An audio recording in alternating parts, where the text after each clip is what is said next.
Cuando, cuando empecé a estudiar el derecho penal y el proceso penal desde un enfoque diferencial, tratando de entender, como ustedes me han visto hacerlo, eh, la perspectiva de género, investigar, litigar, juzgar en perspectiva de género. Y luego de mis análisis y de mis críticas que he hecho a la Suprema Corte, principalmente cuando lo que ha hecho es introducir la ideología de género a través del concepto perspectiva de género, que ustedes me han escuchado, yo lógicamente traje a colación un tema de un libro que escribí sobre la teoría del delito desde una pragmática penal. ¿Qué significaba esto?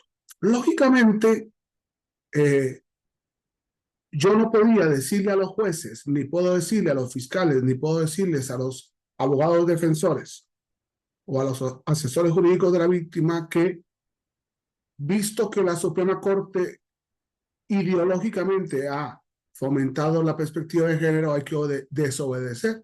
No, sino que lo que hay que hacer es interpretar, como lo venimos haciendo, la perspectiva de género ideológicamente concebida desde el enfoque diferencial, esto es, que no podemos discriminar como lo manda el artículo primero de la Constitución Política en el último párrafo. Y por tanto, no solamente manda no discriminar en materia de género, sino tampoco o también en las otras 13 categorías antropológicas que también hemos analizado. Lógicamente, había que entender entonces qué implicaciones tenía o tiene o puede tener esta perspectiva de género en el derecho penal. Y sin dejarme influir por la Suprema Corte, consideré que era necesario hacer un cambio en las excluyentes. Y por tanto, si ustedes me permiten ahorita eh, compartir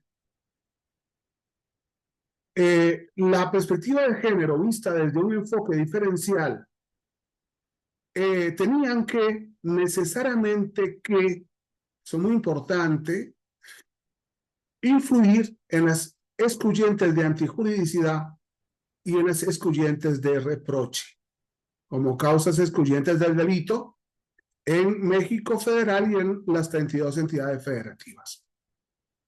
Las excluyentes de antijuridicidad, que nosotros conocemos limitativamente como legítima defensa, estado de necesidad justificante, cumplimiento de un deber, ejercicio de un derecho, consentimiento presunto, estado de necesidad disculpante. Y las excluyentes de reprochabilidad, que nosotros conocemos como inimputabilidad, no exigibilidad de otra conducta, exceso intensivo o extensivo de legítima defensa, error de prohibición vencible o invencible y la inimputabilidad disminuida, exigía dos cosas. Primero, un cambio de enfoque. Pero lógicamente, que es mi planteamiento en mi teoría del delito, desde la pragmática penal, prevé el principio de inocencia. Es decir, yo no puedo hacer, ¿no? Sin con ello eliminar la cantidad de buenos libros que han escrito nuestros amigos sobre la teoría del delito en México, sobre la dogmática penal mexicana. Pero yo no podía entender, eh, como extranjero y como estudioso del derecho penal, que las excluyentes de antijuridicidad o de reproche se dieran una vez que teníamos acusado, detenido, acusado, imputado y además en juicio al imputado. al acusado, porque entonces estaríamos violando el principio de inocencia. La teoría del delito no se da antes para aplicársela al detenido o al acusado, sino que se da después. Y entonces esto nos llevaba a un conflicto enorme entre en qué momento de la detención o del proceso le aplico el principio de inocencia al que ha sido detenido en fragancia, para poner un ejemplo de muchos. Y claro, lógicamente, ¿en qué momento también aplico las excluyentes de antijuridicidad o de reproche?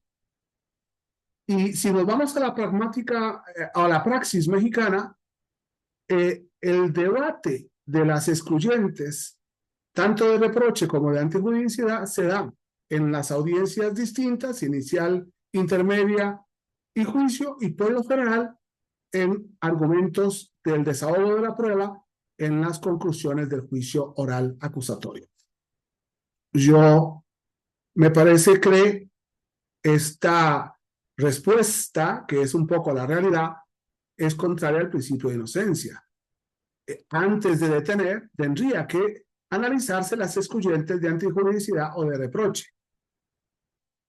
Pero si además le sumamos la pragmática penal y si además le sumamos el enfoque diferencial, entonces era necesario que esas excluyentes de antijuridicidad y esas excluyentes de reproche en causas excluyentes por género o por perspectiva de género tendrían que darse de la siguiente forma: legítima defensa por enfoque diferencial, estado de necesidad por enfoque diferencial justificante, cumplimiento de un deber en protección de diferencias, ejercicio de un derecho en enfoque diferencial, consentimiento presunto por enfoque diferencial, estado de necesidad por enfoque diferencial disculpante, y las excluyentes de reprochabilidad, la inimputabilidad, no exigibilidad de otra conducta por diferencias, exceso intensivo o extensivo de legítima defensa, que no puede dejar de analizar el enfoque diferencial, el error de prohibición vencible o invencible por enfoque diferencial, y la inimputabilidad disminuida cuando se da por perspectiva de género o por enfoque diferencial. Hay un cambio en la visión. Hay un cambio en la visión y, lógicamente, depende de la calidad del debate. Ese cambio en la visión del derecho penal, primero, exige renunciar un poco a la dogmática penal, porque estamos analizando la conducta. Y la conducta no puede entrar dentro de una dogmática penal, sino dentro de una pragmática penal. Punto uno. Punto dos.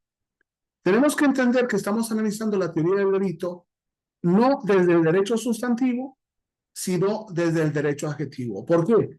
Porque ya no estamos ante un escritorio en el que analizamos la dogmática, sino que estamos ante una fiscalía, ante una policía, ante una fiscalía o ante una audiencia del juez con un detenido por delito al que se le está acusando un hecho delictivo, y en donde tendríamos que analizar la realidad pragmática del hecho delictivo.